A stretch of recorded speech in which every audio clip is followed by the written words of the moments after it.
ಭೀಮನ ಅಮಾವಾಸ್ಯೆ ಯಾವ ರೀತಿಯಾಗಿ ಆಚರಿಸಬೇಕು? ಭೀಮನ ಅಮಾವಾಸ್ಯೆ ದಿನ ಯಾಕಾಗಿ ಗಂಡನ ಪಾದವನ್ನ ಪೂಜೆ ಮಾಡ್ತಾರೆ? ಗಂಡನ ಪಾದ ಪೂಜೆ ಮಾಡೋದ್ರಿಂದ ಏನೇನು ಲಾಭ ಪಡ್ಕೊಳ್ಬಹುದು? ಎಲ್ಲದನ್ನ ತಿಳಿಸ್ಕೊಡ್ಲಿಕ್ಕೆ ನಮ್ ಜೊತೆ ಇವತ್ತು ಮಹರ್ಷಿ ಗುರುಜಿ ಇದ್ದಾರೆ. ನಮಸ್ತೆ ಬಾ. ಹರೇ ಶ್ರೀ.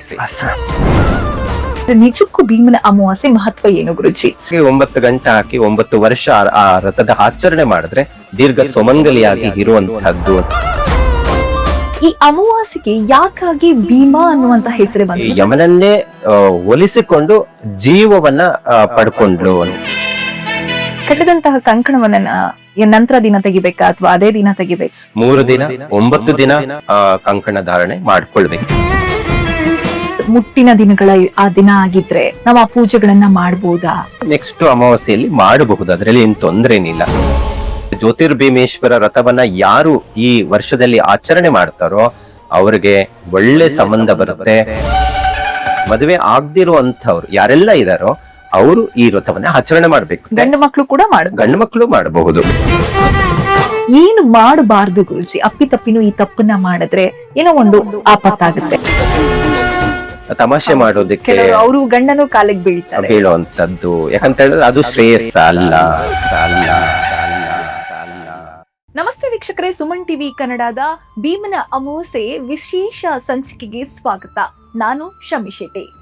ಇವತ್ತು ಭೀಮನ ಅಮಾವಾಸ್ಯೆ ಯಾವ ರೀತಿಯಾಗಿ ಆಚರಿಸಬೇಕು, ಭೀಮನ ಅಮಾವಾಸ್ಯೆ ದಿನ ಯಾಕಾಗಿ ಗಂಡನ ಪಾದವನ್ನ ಪೂಜೆ ಮಾಡ್ತಾರೆ ಮತ್ತು ಗಂಡನ ಪಾದ ಪೂಜೆ ಮಾಡೋದ್ರಿಂದ ಏನೇನು ಲಾಭ ಪಡ್ಕೊಳ್ಬಹುದು, ಯಾವ ಸಮಯದಲ್ಲಿ ಪೂಜೆ ಮಾಡಬೇಕು, ಜೊತೆಗೆ ಭೀಮನ ಅಮಾವಾಸ್ಯೆಯ ವ್ರತ ಯಾವ ರೀತಿಯಾಗಿ ಮಾಡಬೇಕು, ಇದೆಲ್ಲದನ್ನ ತಿಳಿಸ್ಕೊಡ್ಲಿಕ್ಕೆ ನಮ್ ಜೊತೆ ಇವತ್ತು ಮಹರ್ಷಿ ಗುರುಜಿ ಇದ್ದಾರೆ. ಅವ್ರನ್ನ ಮಾತಾಡಿಸ್ತಾ ಹೋಗ್ತೀನಿ, ಬನ್ನಿ.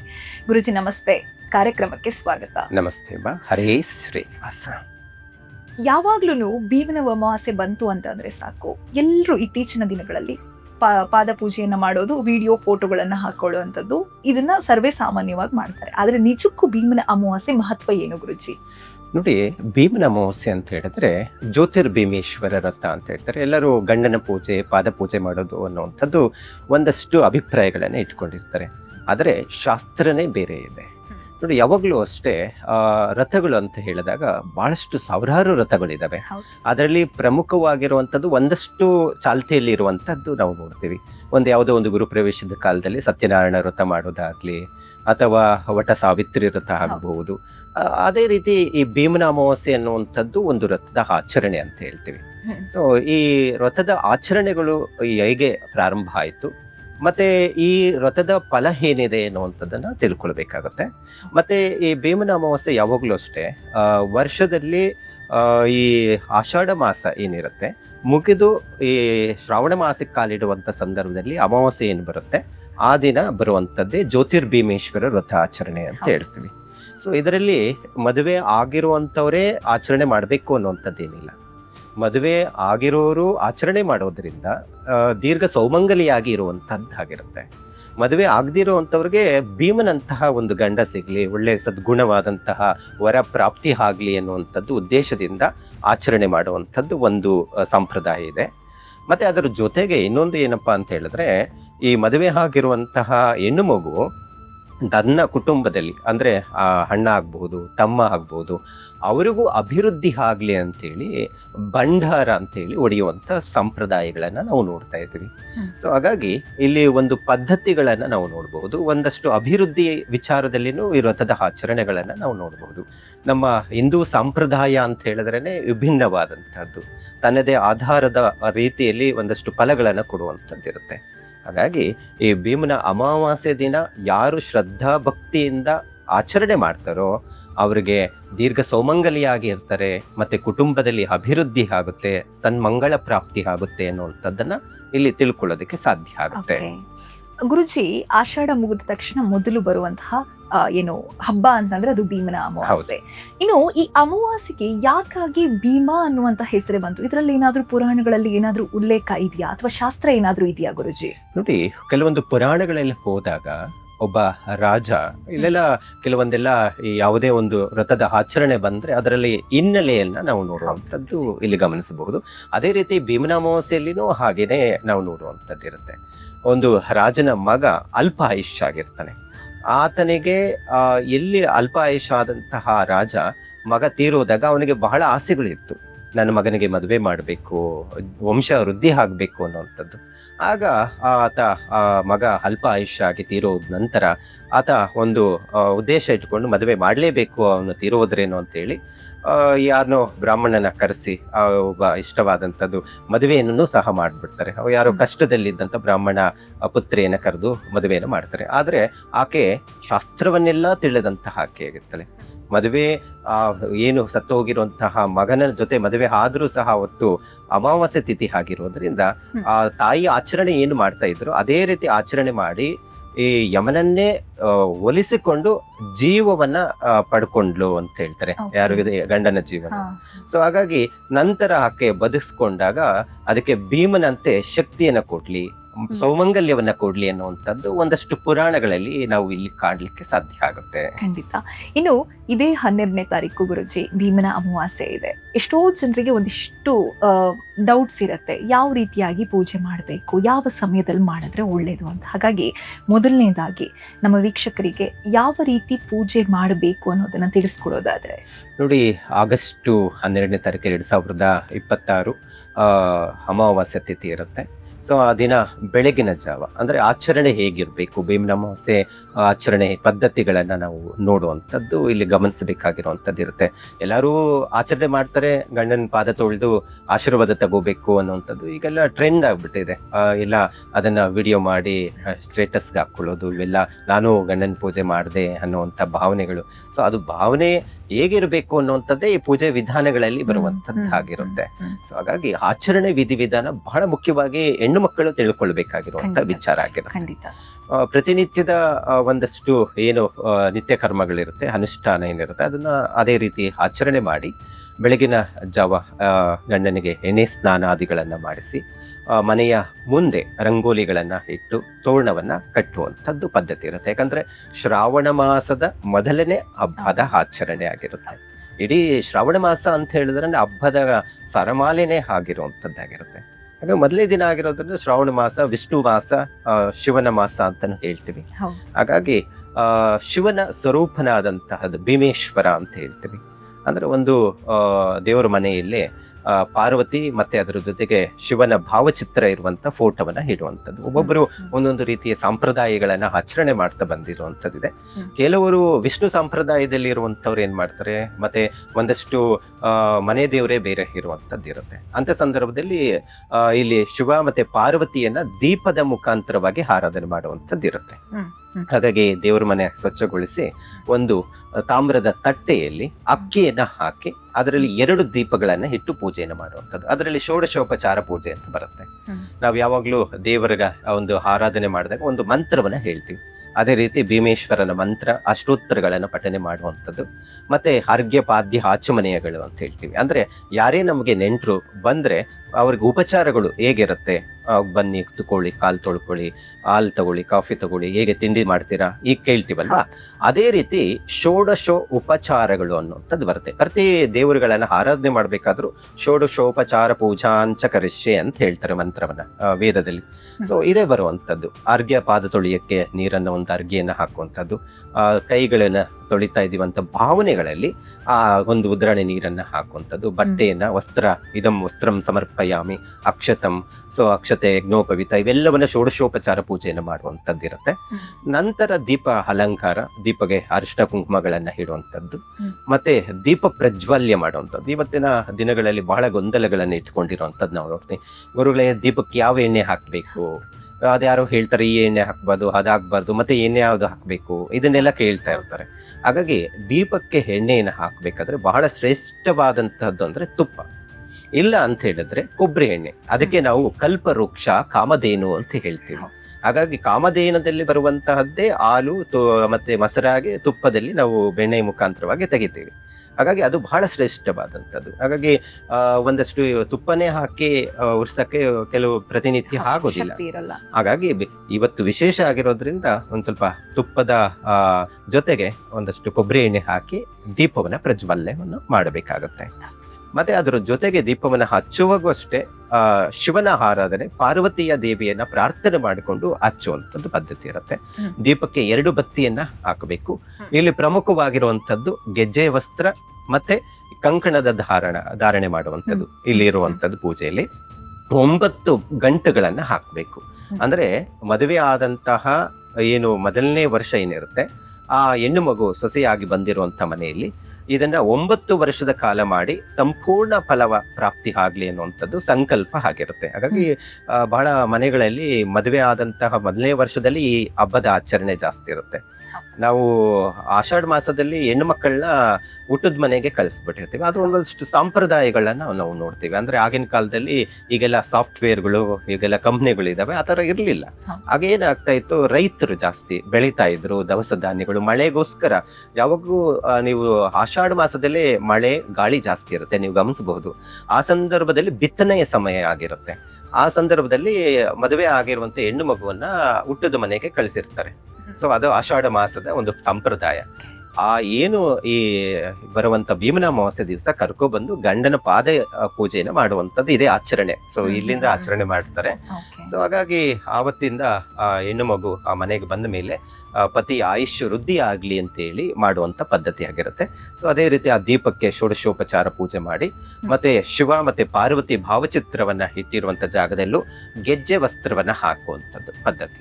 ಮತ್ತೆ ಅಲ್ಲಿನೂ ಷೋಡಶೋಪಚಾರ ಪೂಜೆ, ಹಣ್ಣು ಹಂಪಲಗಳನ್ನ ಇಟ್ಟು, ಮತ್ತೆ ನೈವೇದ್ಯಾದಿಗಳು ಪಂಚಫಲಗಳು ಆಗಬಹುದು ಅಥವಾ ಕಜ್ಜಾಯವನ್ನು ಮಾಡುವಂಥದ್ದು, ಅದರಲ್ಲಿ ಒಂದಷ್ಟು ಕಡುಬನ್ನು ಇಟ್ಟು ನೈವೇದ್ಯಗಳನ್ನು ಮಾಡುವಂತ ಸಂಪ್ರದಾಯಗಳು ಇದಾವೆ. ಹಾಗಾಗಿ ಎಲ್ಲ ಪೂಜೆಯನ್ನ ಮಾಡಿ ಪತಿಯ ಪಾದ ಪೂಜೆಯನ್ನ ಮಾಡುವಂಥದ್ದು. ಇವತ್ತೆಲ್ಲ ಕೆಲವು ಮನೆಗಳಲ್ಲಿ ಕಾಲ್ ತೊಳೆದಿರೋ ನೀರು ಕುಡಿಯುವಂತ ಪದ್ಧತಿ ನಾವು ನೋಡ್ತೀವಿ. ಅಷ್ಟೊಂದು ಮೂಢನಂಬಿಕೆ ಹೋಗಬಾರದು. ಎಷ್ಟು ಅಗತ್ಯ ಇದೆ, ಶಾಸ್ತ್ರದಲ್ಲಿ ಏನು ಕೊಟ್ಟಿದೆ ಅದನ್ನ ಆಚರಣೆ ಮಾಡೋದು ಬಹಳ ಮುಖ್ಯವಾಗಿರುತ್ತೆ. ನಂತರ ಏನು ಈ ಆಷಾಢ ಮಾಸಕ್ಕೆ ಅಂತ ಮನೆಗೆ ಕಳಿಸಿದ್ದಾಗ ಹೆಣ್ಣು ಮಗು ಒಂದೇ ಬರಲ್ಲ, ತಾಯಿ ಜೊತೆ ಅಣ್ಣ ಅಥವಾ ತಮ್ಮನ ಜೊತೆಲಿ ಬಂದಿರ್ತಾರೆ. ಹಾಗಾಗಿ ಅವರ ಹುಟ್ಟಿದ ಮನೇನೂ ಒಂದು ಭಂಡಾರ ರೀತಿಯಲ್ಲಿ ಒಳ್ಳೆ ಅಭಿವೃದ್ಧಿ ಆಗ್ಲಿ ಅನ್ನುವಂತ ಉದ್ದೇಶದಿಂದನೇ ಆ ಹೊಸ್ಲು ಏನಿರುತ್ತೆ, ಆ ಮನೆಯ ಹೊಸ್ಲು, ಅಲ್ಲಿ ಆ ತಮ್ಮ ಆಗ್ಬೋದು ಅಣ್ಣ ಆಗ್ಬೋದು ಕರೆಸಿ ಅಲ್ಲಿ ಭಂಡಾರ ಹೊಡೆಯುವಂಥದ್ದು.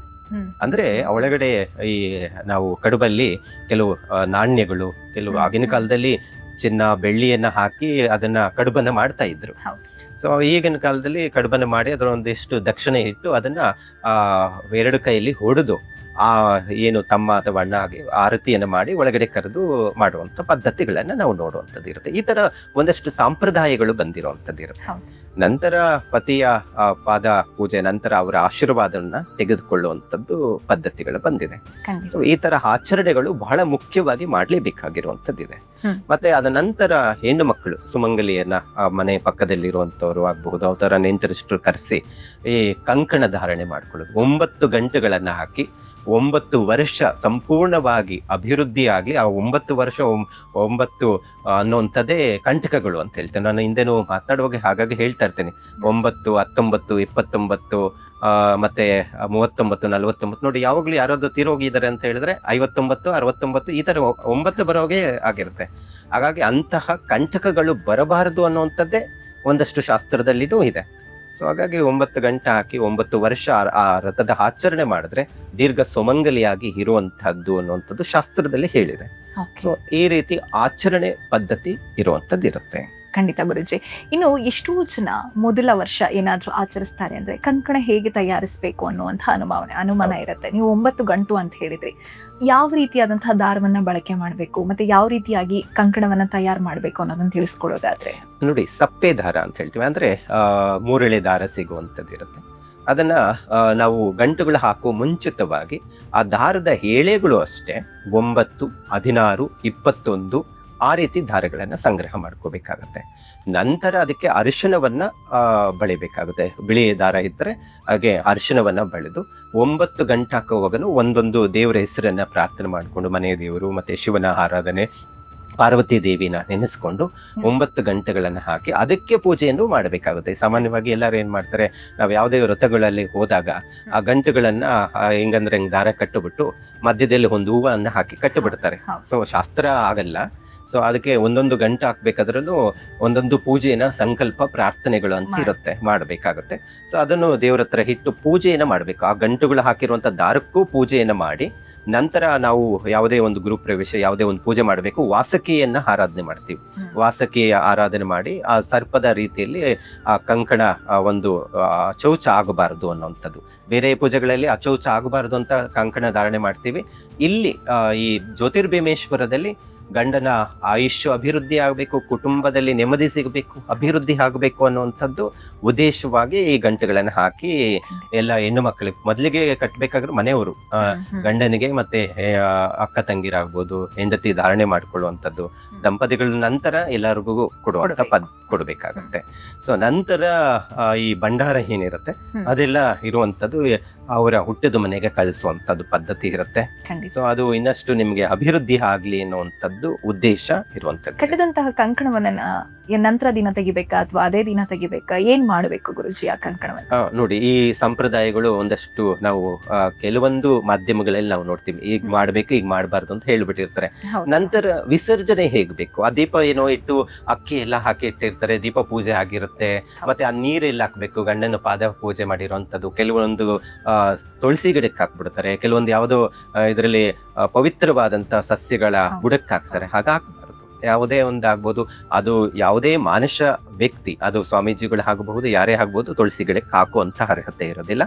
ಯಾವ್ದಾದ್ರು ಹಸಿ ಗಿಡಗಳಿಗೆ, ಅಲ್ಲಿ ಮನೆ ಹತ್ರ ಯಾವ್ದಾದ್ರು ಮರ ಗಿಡಗಳ ಹತ್ರ ಹಾಕ್ಬೇಕಾಗುತ್ತೆ.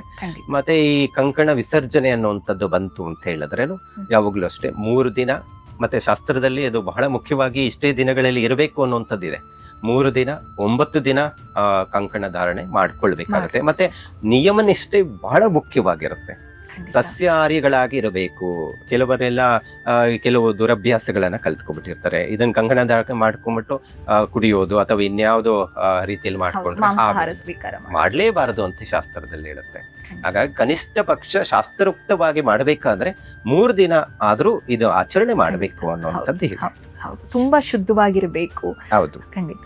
ಇನ್ನು ಎಷ್ಟೋ ಜನಕ್ಕೆ ಒಂದು ಅನುಮಾನ ಇರುತ್ತೆ ಗುರುಜಿ, ನಾನು ಅಕಸ್ಮಾತ್ ಮುಟ್ಟಿನ ದಿನಗಳ ಆ ದಿನ ಆಗಿದ್ರೆ ನಾವು ಆ ಪೂಜೆಗಳನ್ನ ಮಾಡ್ಬೋದಾ, ಅದು ಏನಾದ್ರೂ ಪಾವಿತ್ರ್ಯತೆಗೆ ಏನಾದ್ರೂ ಕೊರತೆ ತರತ್ತಾ ಅನ್ನುವಂತಹ ಒಂದಿಷ್ಟು ಅನುಮಾನಗಳಿರುತ್ತೆ ಗುರುಜಿ. ಅದನ್ನ ನಮ್ಮ ವೀಕ್ಷಕರಿಗೆ ತಿಳಿಸ್ಕೊಡೋದಾದ್ರೆ? ನೋಡಿ, ಸಾಮಾನ್ಯವಾಗಿ ಇದು ಪ್ರತಿ ಮಾಸದ ಸೈಕಲ್ ರೀತಿಯಲ್ಲಿ ನಡೀತಾ ಇರುತ್ತೆ. ಹಾಗಾಗಿ ನನ್ನ ಅಭಿಪ್ರಾಯ, ನಾನು ಪೂಜೆ ಪುನಸ್ಕಾರಗಳು ಇವೆಲ್ಲವನ್ನು ಈಗಾಗಲೇ ನಾನು ಆಚರಣೆ ಮಾಡ್ತಾ ಬಂದಿರೋದ್ರಿಂದ ಒಂದಷ್ಟು ಈ ಸಂದರ್ಭದಲ್ಲಿ ಆಚರಣೆಗಳು ಅಂತ ಬಂದಾಗ ಕೆಲವೊಂದು ವ್ರತಗಳ ಆಚರಣೆ ಸಂದರ್ಭದಲ್ಲಿ ಈ ತರ ಮನೆಯಲ್ಲಿ ಯಾರೋ ಮೈಲಿಗೆ ಆಯಿತು ಅಥವಾ ಈ ರೀತಿ ಸಮಸ್ಯೆಗಳು ಬಂತು ಅಂತ ಹೇಳಿದ್ರೆ ಪೂಜೆಗೆ ಅಷ್ಟೊಂದು ಪ್ರಶಸ್ತವಾಗಿರೋದಿಲ್ಲ ಅನ್ನುವಂಥದ್ದು ಇರುತ್ತೆ.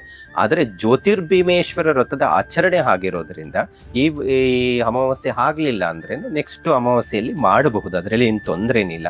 ಕೆಲವೊಂದು ಪೂಜೆಗಳು ಇದಾವೆ. ಈಗ ಕೆಲವೊಂದು ದೇವತಾ ಪೂಜೆಗಳು, ದೇವಿ ಆರಾಧನೆಗಳು ಅನ್ನುವಂಥದ್ದು ಇರುತ್ತೆ. ಈ ಕಾಮಾಖ್ಯ ಟೆಂಪಲ್ ಅಂತ ಆ ತರದ ದೇವಸ್ಥಾನಗಳಿಗೆ ಮುಟ್ಟಾದ್ರೇನು ಹೋಗಿ ದರ್ಶನ ಮಾಡಬಹುದು ಅನ್ನುವಂಥದ್ದು ಇರುತ್ತೆ, ಅವಕಾಶ ಇರುತ್ತೆ. ಹಾಗಾಗಿ ಇಲ್ಲಿ ನನ್ನ ಅಭಿಪ್ರಾಯ, ನಾನು ಶಾಸ್ತ್ರಕ್ಕೆ ವಿಚಾರಕ್ಕಿಂತ ಆಧ್ಯಾತ್ಮಿಕ ಭಾವನಾತ್ಮಕವಾಗಿ ನಾನು ಹೇಳೋದಾದ್ರೆ ಮುಟ್ಟು ಮತ್ತೆ ಇನ್ಯಾವುದು ಮೈಲಿಗೆ ಅನ್ನೋದು ಬರೋದಿಲ್ಲ ಅನ್ನುವಂಥದ್ದು ನನ್ನ ಒಂದು ವಿಚಾರ. ಯಾಕಂದ್ರೆ ಸಾಕ್ಷಾತ್ ಪರಮೇಶ್ವರನ ಆರಾಧನೆ ಮಾಡ್ತಾ ಇದ್ದೀವಿ ಅಂತ ಹೇಳಿದ್ರೆ ಅಲ್ಲಿ ಅರ್ಧನಾರೇಶ್ವರ ಸ್ವರೂಪನಾದಂಥವನೇ ಪಾರ್ವತಿ ಶಿವ ಇಬ್ಬರು ಒಂದೇ ದೇಹದಲ್ಲಿ ಇರುವಂತಹದ್ದಾಗಿದೆ. ಖಂಡಿತ. ಸೊ ಹಾಗಾಗಿ ಒಂದು ಮನಸ್ಸಿಗೆ ಅವರಿಗೆ ಬೇಡ ಅನ್ನುವಂಥದ್ದು ಸಂಪ್ರದಾಯ ಬಂತು ಅಂತ ಹೇಳಿದ್ರೆ ಅದನ್ನ ನೆಕ್ಸ್ಟ್ ವಾರವನ್ನ ಮಾಡಬಹುದು, ಅದೇನ್ ತೊಂದ್ರೆ ಇಲ್ಲ. ನಾವು ದೀಪಾವಳಿ ಹಬ್ಬಗಳು ಬರುತ್ತೆ ನೋಡಿ, ಕಿರು ದೀಪಾವಳಿ ಅಂತ ಬರುತ್ತೆ. ಆ ದೀಪಾವಳಿ ಹಬ್ಬ ಆಚರಣೆ ಮಾಡಿಲ್ಲ ಅಂತ ಹೇಳಿದ್ರೆ ಇನ್ನು ವರಮಹಾಲಕ್ಷ್ಮಿನೂ ಅಷ್ಟೇ, ಈ ಶುಕ್ರವಾರ ಆಗಿಲ್ಲ ಅಂದ್ರೆ ಇನ್ನೊಂದು ಶುಕ್ರವಾರ ಆತರ ಆಚರಣೆ ಮಾಡಬಹುದು. ಈ ಬಾರಿ ಬಂದಿರುವಂತಹದ್ದು ಬಹಳ ವಿಶೇಷವಾದಂಥದ್ದು. ನಾನು ಪ್ರತಿ ವರ್ಷಗಳಲ್ಲಿ ನಾವು ನೋಡ್ತಾ ಇರ್ತೀವಿ, ಒಂದೊಂದು ವರ್ಷದಲ್ಲಿನೂ ಒಂದೊಂದು ಫಲಗಳನ್ನ ಕೊಡುವಂತದ್ದು ಇರುತ್ತೆ. ಈ ಬಾರಿ ಪುಷ್ಯ ನಕ್ಷತ್ರ ಉಪರಿ ಆಶ್ಲೇಷ ನಕ್ಷತ್ರ ಅಂತ ಬಂದಿದೆ. ಬಹಳ ಹೆಣ್ಣು ಮಕ್ಕಳಿಗೆ ಇವತ್ತಿನ ದಿನಗಳಲ್ಲಿ ನಾವು ನೋಡ್ತಾ ಇದ್ದೀವಿ, ಮದುವೆ ವಿಚಾರದಲ್ಲಿ ಬಹಳ ಸಮಸ್ಯೆಗಳ ಅನುಭವಿಸ್ತಾ ಇದ್ದಾರೆ. ಒಳ್ಳೆ ಸಂಬಂಧಗಳು ಬರ್ತಾ ಇಲ್ಲ. ಅದ್ಯಾವುದೋ ಆಶ್ಲೇಷ ಎಲ್ಲ ಹೇಳ್ಬಿಟ್ಟಿದ್ದಾರೆ ಕೆಲವರೆಲ್ಲ ಜ್ಯೋತಿಷ್ಯರು, ಆಶ್ಲೇಷ ನಕ್ಷತ್ರದಲ್ಲಿ ಮದುವೆ ಮಾಡ್ಲೇಬಾರದು, ಆ ನಕ್ಷತ್ರದ ಹುಡುಗಿ ಬೇಡ, ಮೂಲ ನಕ್ಷತ್ರ ಬೇಡ ಅಂತ ತಲೆ ಕೆಡಿಸ್ಕೊಬಿಟ್ಟಿರ್ತಾರೆ. ಹಾಗಾಗಿ ಈ ಆಶ್ಲೇಷ ನಕ್ಷತ್ರದಂದು ಅಂದ್ರೆ ಪುಷ್ಯ ನಕ್ಷತ್ರ ಉಪರಿ ಮುಗಿದು ಆಶ್ಲೇಷ ನಕ್ಷತ್ರ ಯಾರೆಲ್ಲ ಹುಟ್ಟಿದ್ದಾರೆ, ಅದು 1ನೇ ಪಾದ ಆಗ್ಲಿ 4ನೇ ಪಾದ ಆಗ್ಲಿ 2ನೇ ಪಾದ ಆಗ್ಬೋದು 3ನೇ ಪಾದ ಆಗ್ಬಹುದು, ಅಂತವ್ರಿಗೆ ಮದುವೆ ಆಗ್ತಾ ಇಲ್ಲ ಅಂದ್ರೆ ಈ ಪತಿ ಸಂಜೀವಿನಿ ವ್ರತ ಏನಿದೆ ಅಂದ್ರೆ ಜ್ಯೋತಿರ್ಭೀಮೇಶ್ವರ ವ್ರತವನ್ನ ಯಾರು ಈ ವರ್ಷದಲ್ಲಿ ಆಚರಣೆ ಮಾಡ್ತಾರೋ ಅವ್ರಿಗೆ ಒಳ್ಳೆ ಸಂಬಂಧ ಬರುತ್ತೆ, ಒಳ್ಳೆ ಭೀಮನಂತಹ ವರ ಪ್ರಾಪ್ತಿ ಆಗ್ತಾನೆ. ಮತ್ತೆ ಸದ್ಗುಣನಾದಂತನು, ಯಾಕಂದ್ರೆ ಹಿಂದೆ ಭೀಮ್ನಂತ ವರ ಒಂದೇ ಸಾಕಾಗಲ್ಲ. ಇವತ್ತು ಒಳ್ಳೆ ಚೆನ್ನಾಗಿರ್ತಾರೆ, ಶ್ರೀಮಂತರಿರ್ತಾರೆ, ಒಳ್ಳೆ ಆರೋಗ್ಯವಂತರಾಗಿರ್ತಾರೆ, ಹೆಂಡತಿನ ಸರಿಯಾಗಿ ನೋಡ್ಕೊಳ್ಳಲ್ಲ. ಇವತ್ತೆಲ್ಲ ಮದುವೆ ಆಗಿ ಕೇವಲ 2-3 ತಿಂಗಳಲ್ಲೇ ಬಿಟ್ಟು ಹೋಗ್ತಾ ಇದೆ, ವಿಚ್ಛೇದನಗಳು ತಗೊಂತಾ ಇದೆ. ಹಿಂದಿನ ಕಾಲದಲ್ಲಿ ಒಂದು ಗಾದೆ ಮಾತಿತ್ತು, ಗಂಡ ಹೆಂಡತಿ ಜಗಳಗಳು ಉಂಡು ಮಲಗೋತಾನೆ. ಇವತ್ತಿನ ಪರಿಸ್ಥಿತಿ ಏನಾಗಿದೆ, ಗಂಡ ಹೆಂಡತಿ ಜಗಳ ಕೋರ್ಟು ಕಚೇರಿ ತನಕ. ಸೊ ಅಂತ ಪರಿಸ್ಥಿತಿ ನಾವು ನೋಡ್ತಾ ಇದೀವಿ. ಹಾಗಾಗಬಾರ್ದು. ಹಾಗಾಗಿ ಈ ವರ್ಷದಲ್ಲಿ ಆಶ್ಲೇಷ ನಕ್ಷತ್ರ ಇರೋದ್ರಿಂದ ಈ ಭೀಮನ ಅಮಾವಾಸ್ಯೆ ದಿವಸ ಈ ಮದುವೆ ಆಗದಿರುವಂತವ್ರು ಯಾರೆಲ್ಲ ಇದಾರೋ ಅವರು ಈ ವ್ರತವನ್ನ ಆಚರಣೆ ಮಾಡ್ಬೇಕು. ಸೊ ಅಂತವರಿಗೆ ಬಹಳ ಮುಖ್ಯವಾಗಿ ಅವರಿಗೆ ಅಭಿವೃದ್ಧಿ ಚೆನ್ನಾಗಿರುತ್ತೆ. ಗಂಡು ಮಕ್ಕಳು ಕೂಡ ಗಂಡು ಮಕ್ಕಳು ಮಾಡಬಹುದು. ಗಂಡು ಮಕ್ಳಿಗೂ ಅಷ್ಟೇ. ಈ ಮೂಲ ನಕ್ಷತ್ರ, ಕೆಲವೊಂದು ಆಶ್ಲೇಷ ನಕ್ಷತ್ರ ಅನ್ಬಿಟ್ಟು ಹೆಣ್ಣು ಮಕ್ಕಳಿಗಿಂತ ಗಂಡು ಮಕ್ಕಳು ಬೇಡ ಅನ್ನೋ ಪರಿಸ್ಥಿತಿ ನಾವು ನೋಡ್ತಾ ಇದ್ದೀವಿ. ಹಾಗಾಗಿ ಈ ಆಚರಣೆ, ಈ ಶುಭನ ದೇವಸ್ಥಾನಕ್ಕೆ ಹೋಗಿ ಮಾಡಿದ್ರೆ ಒಳ್ಳೇದು. ಹೆಚ್ಚಿನ ಮಟ್ಟಿಗೆ ಹೆಣ್ಣು ಮಕ್ಕಳೇ ಈ ವ್ರತದ ಆಚರಣೆ ಮಾಡೋದು ಜಾಸ್ತಿ. ಹೌದು, ನಾನು ಅದನ್ನೇ ಕೇಳೋಣ ಅನ್ಕೊಂಡೆ. ಭೀಮನ ಅಮಾವಾಸ್ಯೆ ದಿನ ಹೆಚ್ಚಾಗಿ ಪತ್ನಿಯರು ತನ್ನ ಪತಿಯ ಆಯಸ್ಸಿಗಾಗಿ ಬೇಡ್ಕೊಳ್ತಾರೆ, ಶ್ರೇಯಸ್ಸಿಗೋಸ್ಕರ ಬೇಡ್ಕೊಳ್ತಾರೆ, ಇಲ್ಲ ಅಣ್ಣ ತಮ್ಮನ ಶ್ರೇಯಸ್ಸಿಗೋಸ್ಕರ ಬೇಡ್ಕೊಳ್ತಾರೆ. ಹೆಣ್ಣು ಮಕ್ಕಳು ಮಾಡುವಂತಹ ಪೂಜೆ ಅನ್ನುವ ರೀತಿಯಲ್ಲೇ ಎಷ್ಟೋ ಜನರ ಮನಸ್ಥಿತಿ ಒಪ್ಕೊಂಡ್ಬಿಟ್ಟಿದೆ. ಹಾಗೆ ಏನಾದ್ರೂ ಪತಿನೂ ಕೂಡ ಈ ದಿನ ಪೂಜೆ ಮಾಡಿ ಹೆಂಡತಿಯ ವೃದ್ಧಿಗಾಗಿ, ಅವರ ಆಯಸ್ಸು ಅಥವಾ ಅವಳ ಶ್ರೇಯಸ್ಸಿಗೋಸ್ಕರ ಪೂಜೆ ಮಾಡೋ ಅವಕಾಶ ಇದೆಯಾ ಗುರುಜಿ? ಖಂಡಿತ ಮಾಡಬಹುದು. ಯಾಕಂತ ಹೇಳಿದ್ರೆ ಇಲ್ಲಿ ಇಬ್ರು ಸಮನ ಆಗಿರುವಂತವ್ರು. ಒಂದು ಸಂಸಾರ ಅಂತ ಹೇಳಿದ್ರೆ ಗಂಡು ಮತ್ತೆ ಹೆಣ್ಣು ಅನ್ನೋದು ನಾನೆಚ್ಚು ಅಥವಾ ಹೆಣ್ಣು ಕಡಿಮೆ ಅನ್ನುವಂಥದ್ದು ಇಲ್ಲ. ಯಾಕಂದ್ರೆ 2 ಕಣ್ಣುಗಳಿದ್ದ ಹಾಗೆ. ಹಾಗಾಗಿ ಯಾವುದೇ ಒಂದು ವ್ರತದ ಆಚರಣೆ ಮಾಡಬೇಕಾದ್ರೆ ಶಾಸ್ತ್ರ ಏನ್ ಹೇಳುತ್ತೆ ಅಂದ್ರೆ ಒಂಟಿಯಾಗಿ ಮಾಡೋ ಫಲಗಳು ಕೊಡೋದಿಲ್ಲ. ದಂಪತಿಗಳ ಸಮೇತ ವ್ರತದ ಆಚರಣೆ ಮಾಡಿದ್ರೇನೆ ಸಂಪೂರ್ಣವಾದಂತ ಫಲ ಕೊಡುವಂಥದ್ದು ಇರುತ್ತೆ. ಹೆಣ್ಣು ಮಕ್ಕಳಿಗೆ ಭಕ್ತಿ ಜಾಸ್ತಿ. ನಮ್ಮ ಮನೆಯವರು ಚೆನ್ನಾಗಾಗಬೇಕು, ಬಿಸ್ನೆಸ್ ಅಭಿವೃದ್ಧಿ ಆಗಬೇಕು, ಒಳ್ಳೆ ಕೆಲಸ ಸಿಗಬೇಕು, ಮಕ್ಕಳ ಶ್ರೇಯೋ ಅಭಿವೃದ್ಧಿ ಆಗಬೇಕು. ಪ್ರತಿಯೊಂದು ಹೆಣ್ಣು ಮಗುವಿನಲ್ಲಿ ಒಂದು ಅಭಿಪ್ರಾಯ ಏನ ಅಂತ ಹೇಳಿದ್ರೆ ನನ್ನ ಕುಟುಂಬ ಚೆನ್ನಾಗಿರ್ಬೇಕು. ಗಂಡು ಮಕ್ಕಳಲ್ಲಿ ಅದಿಲ್ಲ ಕೆಲವರಲ್ಲಿ. ಅಂದ್ರೆ ಎಲ್ಲರಿಗೂ ಹೇಳ್ತಾ ಇಲ್ಲ. ಕೆಲವ್ರಿಗೆ ಏನು ಮನೆಯಲ್ಲಿ ಪಾತ್ರೆ ತೊಳ್ಕೊಂಡಿದ್ರೆ ಸಾಕು, ಮಕ್ಕಳು ನೋಡ್ಕೊಂಡಿದ್ರೆ ಸಾಕು ಅಂತ. ಇವತ್ತು ಜಗತ್ತು ಎಷ್ಟು ಮುಂದುವರೆದಿದೆ ಅಂದ್ರೆ ಇವತ್ತು ಗಂಡು ಮಕ್ಕಳು ಮಾಡುವಂತಹ ಪ್ರತಿಯೊಂದು ಕೆಲಸ ಇವತ್ತು ಫ್ಲೈಟ್ ಓಡಿಸ್ತಾ ಇದ್ದಾರೆ, ವಾಹನಗಳು ಓಡಿಸ್ತಾ ಇದ್ದಾರೆ, ಒಳ್ಳೆ ವೃತ್ತಿ ಜೀವನವನ್ನ ಮಾಡ್ತಾ ಇದ್ದಾರೆ. ಕೆಲವೊಂದೆಲ್ಲ ಸಾಫ್ಟ್ವೇರ್ ಬೇರೆ ದೇಶದಲ್ಲಿ ಹೋಗಿ ಹೆಣ್ಮಕ್ಳು ಕೆಲಸ ಮಾಡ್ತಾ ಇದ್ದಾರೆ. ಎಲ್ಲಿ ಗಂಡನಿಗೆ ಸಮನಾಗಿ ನಿಂತು ಕೆಲಸವನ್ನ ಮಾಡ್ತಾ ಇರುವಂತಹ ಸ್ಥಿತಿ ನಾವು ನೋಡ್ತಾ ಇದ್ದೀವಿ. ಹಾಗಾಗಿ ಇಬ್ಬರಿಗೂ ಗೌರವನ ಕೊಡಬೇಕು. ಹಾಗಾಗಿ ಈ ವ್ರತದ ಆಚರಣೆನೂ ಅಷ್ಟೇ ಹೆಂಡತಿನೇ ಮಾಡ್ಬೇಕು ಅನ್ನೋಂಥದ್ದಿಲ್ಲ. ಅಲ್ಲಿ ನಾವು ಶಿವ ಪಾರ್ವತಿ ಭಾವಚಿತ್ರ ಇಟ್ಟಿರ್ತೀವಿ, ಪ್ರಾರ್ಥನೆ ಮಾಡಿಕೊಂಡು ಪೂಜೆಯನ್ನ ಸಂಕಲ್ಪವನ್ನ ಮಾಡಬೇಕು. ಹೆಣ್ಣು ಮಕ್ಕಳು ಆ ಅಕ್ಕಿಯನ್ನ ಹಾಕಿ ದೀಪ ಇಟ್ಟಿರ್ತೀವಿ, ಅದಕ್ಕೆ ಪೂಜೆ ಮಾಡಿ ದೀಪ ಆರಾಧನೆ ಮಾಡಿ ದೀಪವನ್ನ ಪ್ರಜ್ವಾಲನೆ ಮಾಡುವಂಥದ್ದು ಇಬ್ಬರೂ ಸೇರಿ ಮಾಡೋದೇ ಸಂಪೂರ್ಣ ವ್ರತದ ಫಲ ಪ್ರಾಪ್ತಿ ಆಗ್ಲಿಕ್ಕೆ ಸಾಧ್ಯ ಆಗುತ್ತೆ. ಆದ್ರೆ ಪಾದ ಪೂಜೆ ಮಾತ್ರ ಹೆಂಡತಿನೇ ಮಾಡ್ಬೇಕು. ಕೆಲವರು ಇವತ್ತೆಲ್ಲ ತಮಾಷೆ ಮಾಡೋದಕ್ಕೆ ಅವರು ಗಂಡನು ಕಾಲಿಗೆ ಬೀಳುವಂತದ್ದು. ಯಾಕಂತ ಹೇಳಿದ್ರೆ ಅದು ಶ್ರೇಯಸ್ಸ ಅಲ್ಲ. ಯಾವಾಗ್ಲೂ ಅಷ್ಟೇ ಹೆಣ್ಣು ಮಕ್ಕಳು ಯಾವಾಗ್ಲೂ ಗಂಡನ ಶ್ರೇಯೋ ಅಭಿವೃದ್ಧಿಯನ್ನ ಕಾಣಬೇಕಾಗತ್ತೆ. ಹಾಗಾಗಿ ಅದು ಹಿಂದಿನ ಕಾಲದಿಂದ ಏನೆಲ್ಲ ಪದ್ಧತಿಗಳು ಬಂದಿದೆ, ಅದು ನಮ್ಮ ಭಾರತೀಯ ಸಂಪ್ರದಾಯಗಳು ಏನಿದೆ ಅದು ಸರಿಯಾಗಿ ಆಚರಣೆ ಮಾಡಬೇಕು. ಫಾರಿನ್ ಸಂಪ್ರದಾಯಗಳು ನಾವು ತಗೊಂಡೋಗ್ ಬಂದ್ರೆ ಕಷ್ಟ. ಇವತ್ತು ನೋಡಿ, ನಾವು ಫಾರಿನ್ ಅಂತ ಹೇಳ್ತೀವಿ, ನಾವು ವಿದೇಶದಲ್ಲಿ ನಮ್ಮ ಸಂಪ್ರದಾಯಗಳ ಆಚರಣೆ ಮಾಡ್ತಾ ಇದ್ದಾರೆ. ಈಗ ಎಲ್ಲ ಅಮೆರಿಕದಲ್ಲಿ ಆಗ್ಬೋದು. ನಾನು ಮೊನ್ನೆ ಲಂಡನ್ ಅಲ್ಲಿ ನೋಡ್ತಾ ಇದ್ದೆ, ನಮ್ಮ ಹಿಂದೂಗಳು ಹೋಗಿ ಅಲ್ಲಿ ಇದಾರೆ, ಇಲ್ಲ ಅಂತ ಹೇಳಲ್ಲ, ಆದ್ರೆ ಅಲ್ಲಿನ ಜನಗಳು ನಮ್ಮ ಸಂಪ್ರದಾಯಗಳು ಭೀಮನ ಅಮಾವಾಸ್ಯೆ ಆಚರಣೆ ಮಾಡಿರೋ ಪದ್ಧತಿಗಳು ನಾವು ನೋಡ್ತಾ ಇದ್ದೀವಿ. ಮದುವೆ ಸಮಾರಂಭಗಳು ನಮ್ಮ ಹಿಂದೂಗಳು ಏನ್ ಮದುವೆಗಳಲ್ಲಿ ಮಾಡ್ಕೊಂತಾರೆ ಆ ರೀತಿ ಆಚರಣೆಗಳನ್ನ ಮಾಡ್ತಾ ಇದ್ದಾರೆ. ಸೊ ಹಾಗಾಗಿ ನಮ್ಮ ಹಿಂದೂ ಸಂಪ್ರದಾಯ ಎಲ್ಲಿವರೆಗೂ ಹೋಗಿದೆ ಅಂತ ನಾವು ನೋಡಬಹುದು. ಈಗಾಗಲೇ ವ್ರತಗಳ ಆಚರಣೆಗಳು ಅಷ್ಟೇ ಇವತ್ತಿನ ದಿನಗಳಲ್ಲಿ.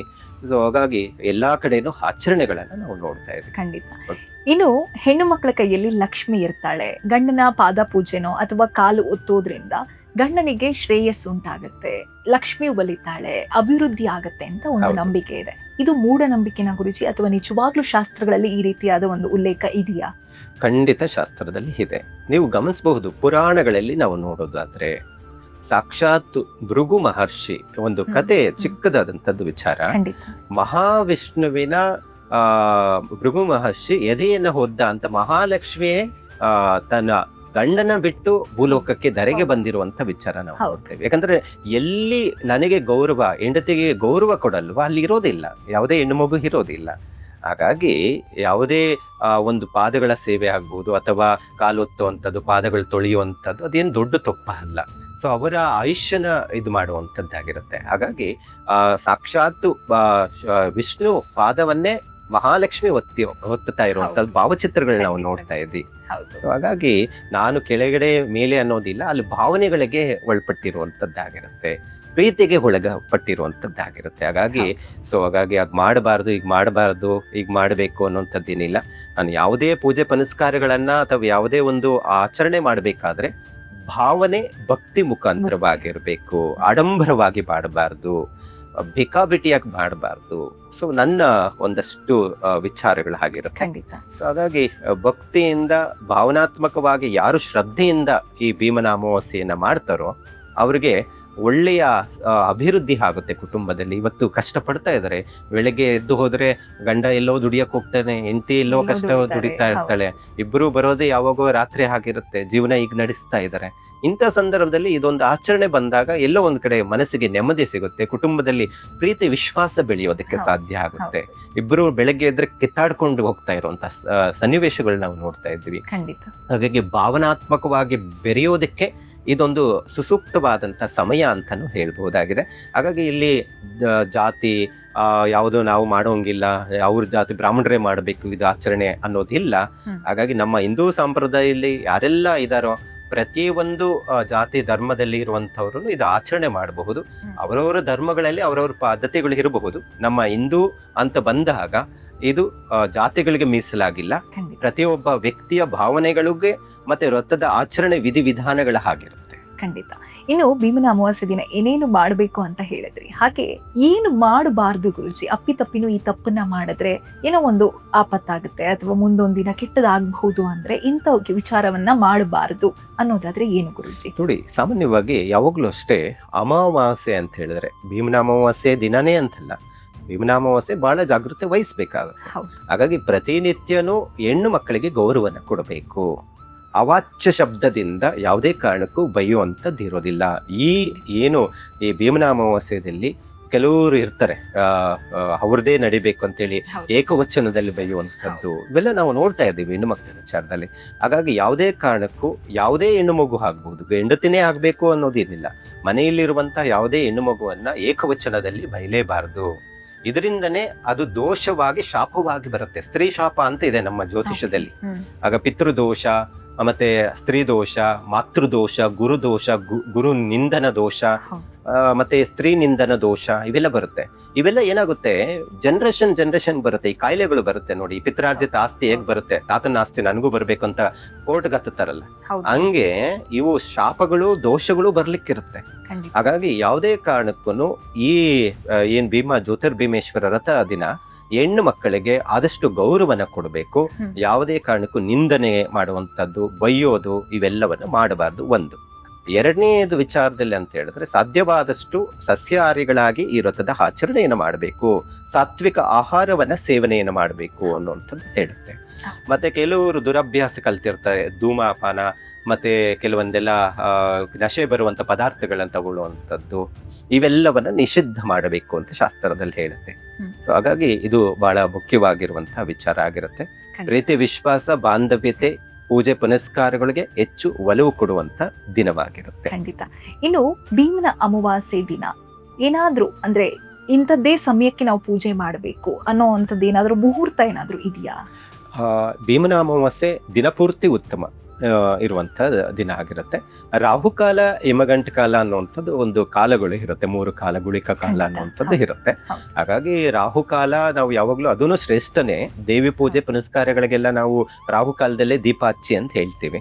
ಆದ್ರೆ ಭೀಮನ ಅಮಾವಾಸ್ಯೆ ಟೈಮ್ ಏನಿರುತ್ತೆ, ಪಾದನ ಪೂಜೆ ಮಾಡ್ಬೇಕು, ಪತಿಪಾದ ಪೂಜೆ ಮಾಡ್ಬೇಕು ಅಂತ ಹೇಳಿದ್ರೆ ಈ ಯಮಗಂಟ ಕಾಲ ಮತ್ತೆ ರಾಹುಕಾಲನ ಅವಾಯ್ಡ್ ಮಾಡಿದ್ರೆ ಒಳ್ಳೇದು. ಬೆಳಗಿನ ಜಾವನೇ ಸಾಧ್ಯವಾದಷ್ಟು ಬ್ರಾಹ್ಮಿ ಮುಹೂರ್ತ ಬಹಳ ಶ್ರೇಷ್ಠ. ಗೋಧುಳಿ ಸಮಯ ಇನ್ನಷ್ಟು ಬಹಳ ಶ್ರೇಷ್ಠವಾಗಿರುತ್ತೆ. ಅಂದರೆ ಗೋಗುಳ ಬರುವಂಥ ಸಂದರ್ಭದಲ್ಲಿ ಅದೇನು ಧೂಳು ಬರುತ್ತೆ ಅದನ್ನು ಗೋಧುಳಿ ಸಮಯ ಅಂತ, ಸಾಕ್ಷಾತ್ ಮಹಾಲಕ್ಷ್ಮಿ ಬರುವ ಸಮಯ ಅಂತ ಹೇಳ್ತೀವಿ. ಎಷ್ಟು ಗಂಟೆಯಿಂದ ಎಷ್ಟು ಗಂಟೆ ತನಕ? ಸಂಜೆ 5:45 7:15 ಒಳಗಡೆ ಮುಗಿಸಿದ್ರೆ ಒಳ್ಳೇದು. ಇನ್ನು ಬೆಳಗ್ಗೆ ಬ್ರಾಹ್ಮಿ ಮುಹೂರ್ತ 4:45. ಈಗ ಬಹಳ ಜನ ಕೆಲವು ಕೆಲಸಗಳಿಗೆ ಹೋಗ್ತಾ ಇರ್ತಾರೆ, ಸಾಫ್ಟ್ವೇರ್ ಕೆಲಸಗಳಿಗೆ ಹೋಗ್ತಾ ಇರ್ತಾರೆ, ಎಲ್ಲೆಲ್ಲೋ ದುಡಿಯಕ್ಕೆ. ಅಂತ ಸಂದರ್ಭದಲ್ಲಿ ಬೆಳಗ್ಗೆ ಸ್ವಲ್ಪ ಬೇಗ ಎದ್ದು ಮನೆ ಮುಂದೆ ಎಲ್ಲ ರಂಗೋಲಿ ಹಾಕಿ ಒಂದ್ ಸ್ವಲ್ಪ ತೋರಣ ಕಟ್ಟಿ ಎಣ್ಣೆ ಸ್ನಾನಾದಿಗಳನ್ನ ಮಾಡಿ ಭಕ್ತಿಯಿಂದ ಪತಿಯ ಒಂದು ಪಾದಪೂಜೆಯನ್ನು ಮಾಡುವಂಥದ್ದು. ಮತ್ತೆ ಆ ನೀರ್ನ ಸಾಧ್ಯವಾದಷ್ಟು ಕುಡಿಯೋದು ಅದೆಲ್ಲ ಮಾಡಬಾರ್ದು. ಅದು ಯಾಕಂದ್ರೆ ಆ ಪಾದಗಳು ಎಲ್ಲೆಲ್ಲೋ ತುಳಿದಿರ್ತಾರೆ, ಅಕಸ್ಮಾತ್ ಮನೆಯಲ್ಲೇ ಎಲ್ಲೋ ಗಲೀಜಿರುತ್ತೆ ಅದನ್ನು ತುಳಿದಿರ್ತಾರೆ, ಅದು ನೀರೆಲ್ಲ ಕುಡಿದಾಗ ಆರೋಗ್ಯಕ್ಕೆ ಹಾನಿಕರ ಆಗುತ್ತೆ. ಸಾಧ್ಯವಾದಷ್ಟು ಅದು ಪ್ರೋಕ್ಷಣೆ ಮಾಡ್ಕೊಂಡ್ರೆ ಸಾಕು. ನಾವು ಹಾಗೆ ಹಿರಿಯರದೆಲ್ಲ ಮತ್ತೆ ಸ್ವಾಮೀಜಿಗಳದ್ದು ನೀರನ್ನು ಸ್ವಲ್ಪ ತಲೆ ಮೇಲೆ ಪ್ರೋಕ್ಷಣೆ ಮಾಡೋದು. ಯಾಕಂದ್ರೆ ನಾವು ಒಂದು ಭಾವನೆಗಳಿರುತ್ತೆ, ಸೊ ಆ ಭಾವನೆಗೆ ಯಾವತ್ತೂ ಧಕ್ಕೆ ತರುವಂತದ್ದು ಆಗಬಾರ್ದು. ಹಾಗಾಗಿ ಅದೊಂದು ಮಾಡಿಕೊಟ್ರೆ ಒಳ್ಳೇದು. ಓಕೆ. ಇನ್ನು ಭೀಮನ ಅಮಾವಾಸ್ಯೆ ದಿನ ಗುರುಜಿ ಉಪವಾಸ ಏನಾದ್ರೂ ಕಡ್ಡಾಯನ, ಅಥವಾ ಉಪವಾಸ ಮಾಡುವವರು ಮಾಡಬಹುದಾ, ಅಥವಾ ಉಪವಾಸ ಮಾಡದೇ ಇರದೆ ಕೂಡ ಅವಕಾಶ ಇದೆಯಾ ಪೂಜೆ ಮಾಡೋದಕ್ಕೆ? ಕೆಲವು ವ್ರತಗಳಲ್ಲಿ ಉಪವಾಸ ಇರಬೇಕು ಅಂತ ಹೇಳುತ್ತೆ. ಭೀಮನ ಅಮಾವಾಸ್ಯೆ ಏನೂ ಅಗತ್ಯ ಇಲ್ಲ. ಯಾಕಂತ ಹೇಳಿದ್ರೆ ಕೆಲವು ವ್ರತಗಳಲ್ಲಿ ಹೀಗೆ ನಿಯಮ ನಿಷ್ಠೆಗಳು ಅಂತ ಇರುತ್ತೆ. ಭೀಮನ ಅಮಾವಾಸ್ಯೆ ಪತಿ ಸಂಜೀವಿನಿ ವ್ರತವಾಗಿರೋದ್ರಿಂದ, ಜೀವವನ್ನು ಉಳಿಸುವಂಥದ್ದಾಗಿರೋದ್ರಿಂದ ಶಾಸ್ತ್ರದಲ್ಲಿ ಬಹಳ, ಮೊನ್ನೆ ಒಂದು ಗ್ರಂಥದಲ್ಲಿ ಈ ತಾಳೆಗೆರೆಯಲ್ಲಿ ಬಹಳ ಉಲ್ಲೇಖ ಕೊಟ್ಟಿದೆ ಈ ವ್ರತಗಳ ವಿಚಾರದಲ್ಲಿ. ನಮ್ಮ ಹಿರಿಯರು ಒಂದಷ್ಟು ಗ್ರಂಥಗಳ ಸಂಗ್ರಹ ಮಾಡಿಟ್ಟಿದ್ದಾರೆ. ಅದರಲ್ಲಿ ಬಹಳ ಉಲ್ಲೇಖ ಇದೆ ಈ ಉಪವಾಸ ಇರಬಾರ್ದ ಅನ್ನುವಂಥ ವಿಚಾರದಲ್ಲಿದೆ. ಆದರೆ ಮುಖ್ಯವಾಗಿ ಕೊಟ್ಟಿರೋ ವಿಚಾರ ಏನಪ್ಪಾ ಅಂತ ಹೇಳಿದ್ರೆ, ಯಾವುದೇ ಪೂಜೆ ಪುನಸ್ಕಾರಗಳನ್ನ ಮಾಡುವಂತ ಸಂದರ್ಭದಲ್ಲಿ ಉಪವಾಸ ಇದ್ದು ವ್ರತವನ್ನ ಆಚರಣೆ ಮಾಡಬಾರದು ಅಂತ ಹೇಳುತ್ತೆ. ಅಂದ್ರೆ ಹಂಗಾದ್ರೆ ಚೆನ್ನಾಗಿ ತಿಂದು ಊಟ ಮಾಡ್ಬಿಟ್ಟು ಹೊಟ್ಟೆ ತುಂಬಾ ಮಾಡ್ಬೇಕಾ ಅನ್ನುವಂಥದ್ದು ಇಲ್ಲ. ಲಘು ಆಹಾರಗಳು ಯಾವುದು ಬರುತ್ತೆ, ಮುಸರೆ ಇಲ್ಲದಂತ ಪದಾರ್ಥಗಳನ್ನ ಮಾಡಬೇಕು ಶಾಸ್ತ್ರದಲ್ಲಿ ಹೇಳುತ್ತೆ. ಅವಲಕ್ಕಿ ಆಗಬಹುದು ಅಥವಾ ಕೆಲವು ಹಣ್ಣುಗಳನ್ನ ತೆಗೆದುಕೊಳ್ಳುವಂಥದ್ದು ಇವೆಲ್ಲವೂ ಇರುತ್ತೆ. ಆದರೆ ಭೀಮನ ಅಮಾವಾಸ್ಯೆ ಆಚರಣೆ ಮಾಡುವವರೆಗೂ ಒಂದಷ್ಟು ಏನಾದರೂ ಹಾಲು ಅಥವಾ ಹಣ್ಣುಗಳನ್ನು ತೆಗೆದುಕೊಳ್ಳೋದು ಬಹಳ ಮುಖ್ಯವಾಗಿರುತ್ತೆ. ಕಂಪ್ಲೀಟು ದಿನಪೂರ್ತಿ ಉಪವಾಸ ಇರಬೇಕು ಅನ್ನುವಂಥದ್ದು ಎಲ್ಲಿ ಶಾಸ್ತ್ರದಲ್ಲಿ ಇಲ್ಲ. ಹಾಗಾಗಿ ಆಚರಣೆ ಸಂದರ್ಭದಲ್ಲಿ ಉಪವಾಸ ಇದ್ದು ಆಚರಣೆ ಮಾಡೋದಕ್ಕಿಂತ ಏನಾದರೂ ಲಘು ಆಹಾರವನ್ನು ತೆಗೆದುಕೊಂಡು ಅವತ್ತು ಒಂದಷ್ಟು ಬಾಳೆ ಎಲೆಯಲ್ಲಿ ಹೋಳಿಗೆಯನ್ನು ಮಾಡಿ ಬಡಿಸುವಂಥದ್ದು, ಪೂಜೆ ನಂತರ ದೇವರಿಗೂ ನೈವೇದ್ಯವನ್ನ ಇಡಬಹುದು. ಯಾಕಂದ್ರೆ ವರ್ಷದ ಮೊದಲನೇ ಹಬ್ಬ ಆಗಿರೋದ್ರಿಂದ ದೇವರಿಗೆ ಕಜ್ಜಾಯವನ್ನ ಇಡುವಂಥದ್ದು, ಮತ್ತೆ ಭಂಡಾರ ರೀತಿಯಲ್ಲಿ ನಾವು ಕಡುಬನ್ನ ಮಾಡಿರ್ತೀವಿ. ಕಡುಬು ಬಹಳ ಮುಖ್ಯವಾಗಿ ಮಾಡಲೇಬೇಕಾಗುತ್ತೆ. ಆ ದೇವರಿಗೂ ನೈವೇದ್ಯ ಮಾಡಿ ಅದನ್ನು ಸಹ ಆಹಾರ ರೀತಿಯಲ್ಲಿ ಸ್ವೀಕಾರ ಮಾಡಬೇಕು. ಖಂಡಿತ ಗುರುಜಿ, ತುಂಬಾ ಸುಂದರವಾಗಿ ತಿಳಿಸ್ಕೊಟ್ರಿ. ಭೀಮನ ಅಮಾವಾಸ್ಯೆಯ ನಿಜವಾದ ಮಹತ್ವ ಏನು, ಯಾಕೆ ಭೀಮನ ಅಮಾವಾಸ್ಯೆಯನ್ನ ಪೂಜೆ ಮಾಡ್ತಾರೆ, ಜೊತೆಗೆ ಯಾವ ರೀತಿಯಾಗಿ ಪೂಜೆ ಪುನಸ್ಕಾರಗಳನ್ನ ಮಾಡ್ಬೋದು, ಎಲ್ಲವನ್ನ ತಿಳಿಸ್ಕೊಟ್ರಿ. ಧನ್ಯವಾದಗಳು ಗುರುಜಿ ನಿಮಗೆ. ಹರೇ ಶ್ರೀನಿವಾಸ. ಎಲ್ಲರಿಗೂ ಸಹ ನಮಸ್ಕಾರಗಳು. ಎಸ್ ವೀಕ್ಷಕರೇ, ಭೀಮನ ಅಮಾವಾಸ್ಯೆ ವಿಚಾರದಲ್ಲಿ ನಿಮಗೆ ಯಾವ್ಯಾವ ರೀತಿ ಗೊಂದಲಗಳಿತ್ತು ಅಥವಾ ಯಾವ್ಯಾವ ರೀತಿಯಾದಂತಹ ಅನುಮಾನಗಳಿತ್ತು, ಸಂಪೂರ್ಣವಾದಂತಹ ಮಾಹಿತಿಯನ್ನ ನಮ್ಮ ಮಹಾಶ್ರೀ ಗುರುಜಿಯವರು ತಿಳಿಸ್ಕೊಟ್ರು. ಹೀಗೆ ಇನ್ನಷ್ಟು ವಿಶೇಷ ಸಂಚಿಕೆಗಳಿಗಾಗಿ ನೋಡ್ತಾ ಇರಿ ಸುಮನ್ ಟಿವಿ ಕನ್ನಡ.